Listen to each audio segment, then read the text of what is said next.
সাধারণ মানুষ অনেক বিভ্রান্তর মধ্যে পড়ে আছে। ভিডিও বানিয়ে কেউ বলছে তৃণমূল কংগ্রেস পার্টি ভেঙে টুকরো টুকরো হয়ে গেছে, আবার কেউ বলছে মমতা ব্যানার্জি তার নিজের হাতে তৃণমূল কংগ্রেস পার্টি ভেঙে দিয়েছে। আমার রাস্তায় ঘাটে চলাফেরা করলে সেখানে মানুষ জিজ্ঞাসা করতেছে, কিরে তুই কোন তৃণমূল পার্টি করিস, ভালোটা নাকি খারাপটা? অনেকেই বলছে নতুন তৃণমূল কংগ্রেস পার্টি তৈরি হয়েছে। এই সব বিষয় নিয়ে আলোচনা করব। আশা করছি ভিডিওটা পুরোটাই দেখবেন। আর হ্যাঁ, আপনারা হয়তো জানেন আমি শর্ট ভিডিও আপলোড করি। এই বিষয়টা নিয়ে মানুষ অনেক বিভ্রান্তর মধ্যে পড়ে আছে, তাই ভাবলাম এটা নিয়ে একটা লং ভিডিও বানিয়ে দেই যাতে মানুষ ক্লিয়ার হতে পারে। শর্ট ভিডিওতে এত কিছু বলা সম্ভব না, যার কারণে এই লং ভিডিওটা আমাকে বানাতে হলো। আশা করছি আপনারা সবাই পুরো ভিডিওটা দেখবেন।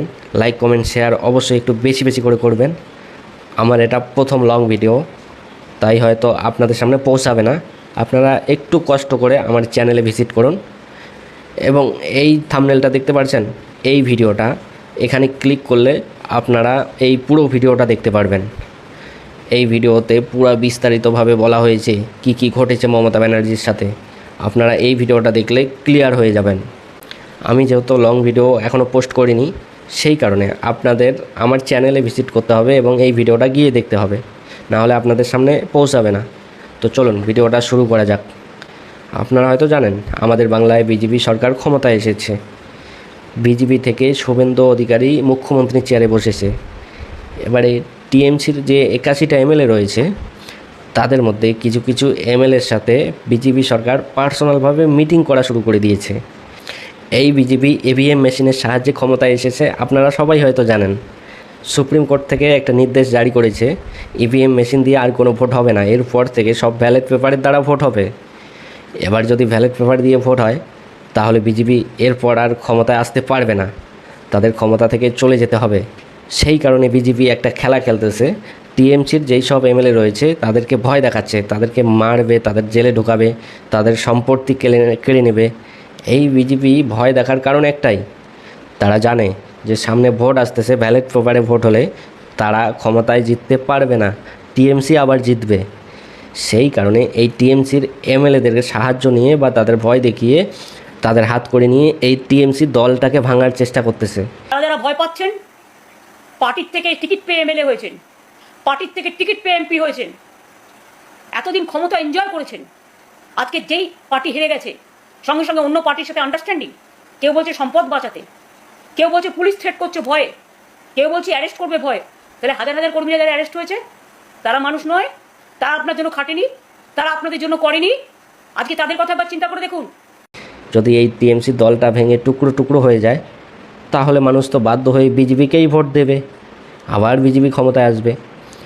এবার যেহেতু ক্ষমতায় আছে, সেই জিনিসটাকে কাজে লাগিয়ে টিএমসিটাকে ভেঙেই ফেলতে চাচ্ছে। আপনারা এই মমতা ব্যানার্জির ভিডিওটা দেখুন।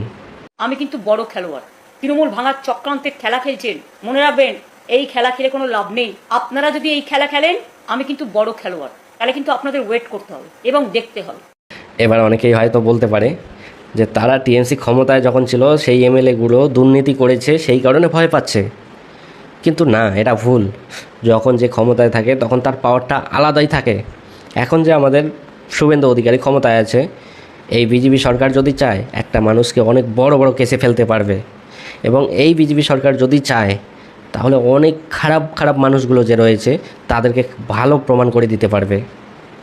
মোট কথা, এই বিজেপি সরকার টিএমসি যেই সব এমএলএ জিতেছে তাদেরকে ভয় দেখিয়ে, তাদের সব কিছু কেড়ে নেওয়ার ভয় দেখিয়ে, তাদের মারধর করার ভয় দেখিয়ে এই টিএমসি দলটাকে ভেঙে টুকরো টুকরো করার চেষ্টা করতেছে।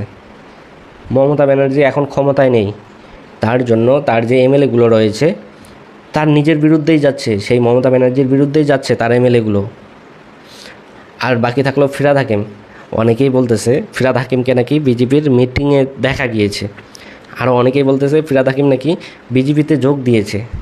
তাহলে আপনারা ভালো করে শুনুন। ফিরহাদ হাকিম এমন একটা মানুষ, তার চরিত্রে যেন দাগ না লাগে, সেই কারণে এত বড় একটা পদ থেকে, এত বড় একটা চেয়ারে আছে, সেখান থেকে নিজেই নেমে এসেছে। এটা সত্যি যে বিজেপির মিটিংয়ে ফিরহাদ হাকিম গিয়েছিল, সেখানে হয়তো আমাদের নতুন সরকার তাকে এমন কিছু কন্ডিশন বলেছে যে এই সব কন্ডিশনে চলতে হবে। বিজেপি সরকার হয়তো কিছু কন্ডিশন দিয়েছে যে এই কন্ডিশনে যদি চলেন তাহলে ভালো। ফিরহাদ হাকিম টের পেয়ে গেছে যে এই বিজেপি সরকারের কথা মতো আমাকে চলতে হবে। তো এই বিজেপি কতটা দুর্নীতি করে সেটা ফিরহাদ হাকিম ভালো করে জানে। এবার যদি এই ফিরহাদ হাকিম সেই বিজেপি সরকারের কথা মতো দুর্নীতি করে, তাহলে মানুষ কিন্তু সেই বিজেপি সরকারকে দেখবে না, আঙুল তুলবে ফিরহাদ হাকিমের উপর। সেই কারণে এই ফিরহাদ হাকিম তার নিজের পথ ছেড়ে দিয়েছে। এবার বলি কেন আমি রেজিগনেশন দিচ্ছি। তার কারণ হলো ফিরহাদ হাকিম কেউ না, কিন্তু যে চেয়ারটায় আমাদের সেই সব প্রাতঃস্মরণীয় ব্যক্তিরা বসেছিলেন সেই চেয়ারটার একটা আলাদা সম্মান আছে। আমি নিজে যখন মেয়র ছিলাম দাপুটের সাথে চালিয়েছি, নিজেই পৌরমন্ত্রী, নিজেই মেয়র। এখানে যেটা স্যাংশন সেটাই ওখানে পৌর থেকে স্যাংশন করে নিয়ে এসে কাজ করা, মানুষ প্রচুর যারা আসতেন শুধু টক টু মেয়রে না, তাদের সাথে সাথে রিলিফ দেওয়া, এই কাজটা করতাম।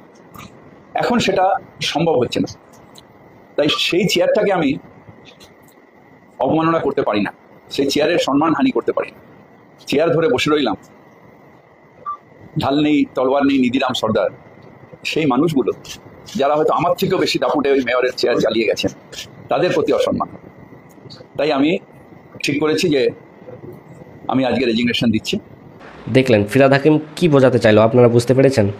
যে তলোয়ার আছে কিন্তু তলোয়ারে ধার নেই। তার কারণ এটাই বোঝাতে চাচ্ছে যে ফিরহাদ হাকিম ক্ষমতায় আছে, তার একটা ভালো চেয়ারে আছে, কিন্তু সে নিজে একটা কোনো কিছু করবে তার ক্ষমতা নেই।